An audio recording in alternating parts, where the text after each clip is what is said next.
Welcome to holiday time here at Perky Penny Paper Arts.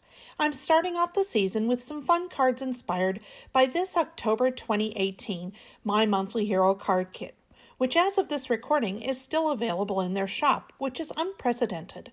There is a link in the description and on my blog, so it's just a click away after you've finished watching this video. I saw these stamps and dies and just had to do this card. Follow along as I walk you through a more involved version of the card, and then a super quick and easy version, and at the end I'll share the card that started it all. We will start by making a card base for a 6-inch square book box card, which has a 3/4 inch wide hinge. I typically have 6-inch card bases around, but since I know this isn't common, I'll show you how to create using your 8.5-inch by 11-inch cardstock. Take 2 sheets of cardstock and cut them down to 6 inches by 11 inches, and on the 11-inch side, score and crease them both at 4.25 inches and 5 inches. Line these 2 panels up so the score lines match up, and the 4.25 inch sides are on the left, and lay them flat on the table, on top of each other. Slide the top piece down until its 4.25 inch score line matches up with the end of the bottom piece.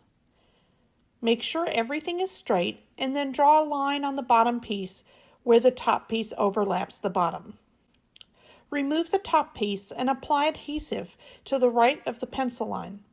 Then align the top piece and attach it to the bottom piece. Now fold and crease all of the score lines and your card base is complete. I wanted to create an easel to hold this card up for display. I did this by cutting a 6-inch by 7-inch panel of the same white cardstock and scoring the 7-inch side at 1 inch.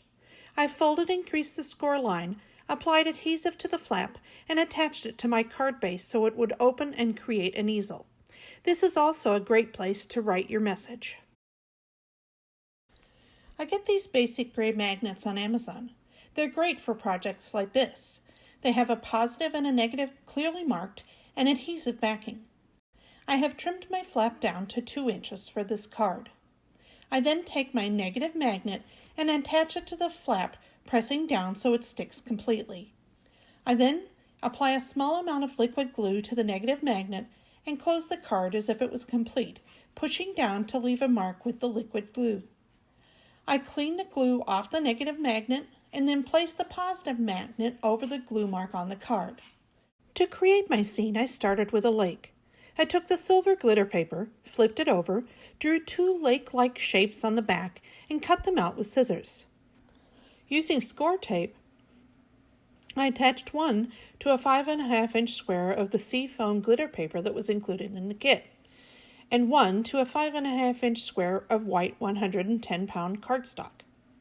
I created a third lake by lightly drawing a lake shape on a 5.5-inch piece of white 110-pound cardstock and filling in the surrounding area with Nouveau Glimmer paste.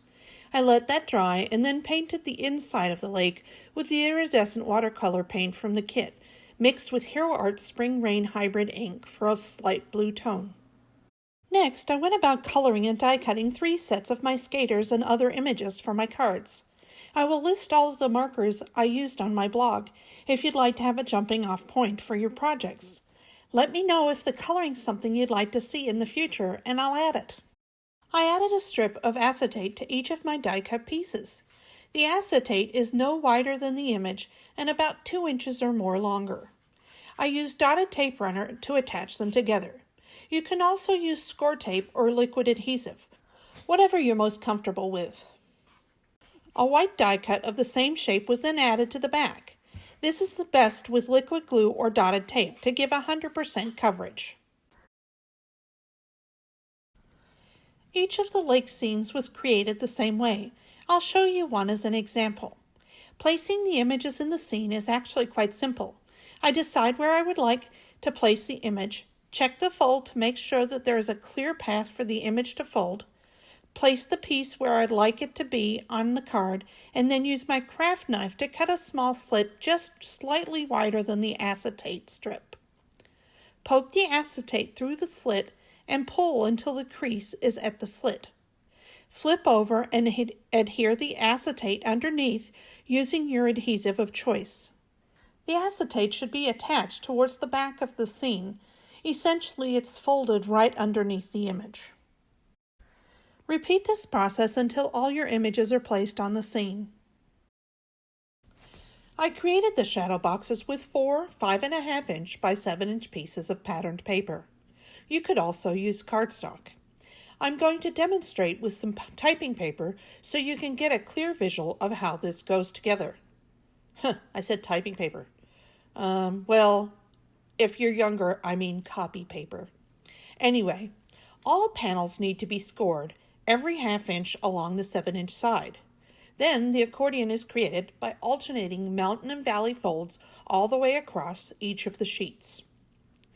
To start connecting the sides, I take 2 accordion panels and stretch them out, placing them perpendicular to each other.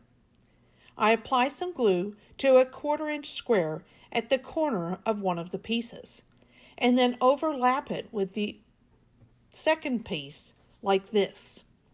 The next step is to alternate between the 2 sides, folding them over each other. When you have reached the final piece, apply some more adhesive. Adjust the angle to make sure it is a 90-degree angle and attach the sides together at the corner here. Repeat this process until you have completed a square. This is a variation of a technique I saw on the crafty YouTube channel of Stamping Tea.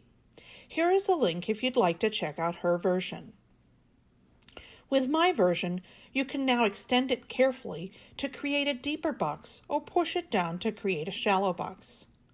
With her version, she glues every section, every intersection. I found that 1.5 inches is about the most it will go with this paper length.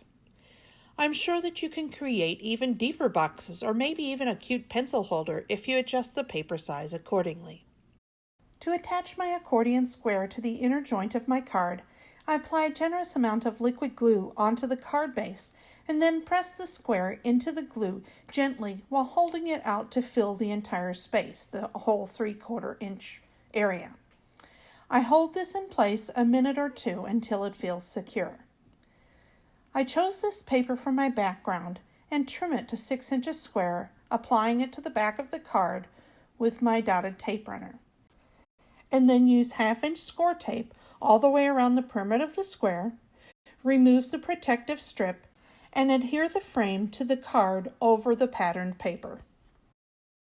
The roof is made from an 8.5 by 2 inch strip of red cardstock scored at 1, 1 1/4, 1.5, 2.5, 2 3/4, 3, 4, 4 1/4, 4.5, 5.5, 5 3/4, 6, 7, 7 1/4, and 7.5.